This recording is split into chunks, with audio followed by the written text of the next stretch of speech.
శత్రుత్వ దృక్పథంతో యూదుల రాష్ట్రాన్ని నిర్మూలించాలనే ఉద్దేశంతో ప్రారంభమైన ఈ సంఘర్షణలలో 5420 మంది ఇజ్రాయేలీ పురుషులు మరియు మహిళలు యుద్ధంలో వీరమరణం పొందారు. వీరు తమ తల్లిదేశాన్ని ముందు భాగంలో ధైర్యంగా రక్షిస్తూ ప్రాణాలు కోల్పోయారు.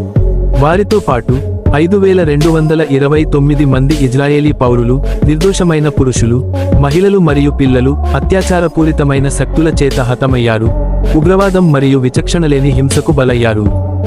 అయితే ఈ యుద్ధం ప్రభావం యుద్ధ భూమిని మించి ఉంది. 1992 నుండి యూనిఫామ్ ధరించి పోరాడిన 579 మంది ఇజ్రాయేలీలు మానసిక యాతనలు మరియు అంతర్గత పోరాటాలతో బాధపడుతూ చివరకు తమ మనసు యుద్ధం నుండి బయట పడకపోవడంతో మరణించారు. వారిపైన బాంధవ్యాన్ని కొనసాగిస్తున్న యుద్ధపు ఆత్మగాయాలు ఎప్పటికీ ఆగలేదు, కనుక వారు శారీరకంగా యుద్ధ భూమిని వదిలినా మానసికంగా పోరాటంలోనే మిగిలిపోయారు. ఈయనలే గన్స్ మౌనమైన తరువాత కూడా యుద్ధంలోనే ఉన్న మనస్సులు. మనం వారి జ్ఞాపకాన్ని గౌరవించుతూ వచ్చే సంవత్సరానికి ఒక్క కొత్త పేరు కూడా ఈ విషాద జాబితాలో చేరకూడదని ఆశిద్దాం. ఆమ్ ఇజ్రాయిల్ చాయ్ ఇజ్రాయేలీయుల ప్రజలు నిలుస్తారు.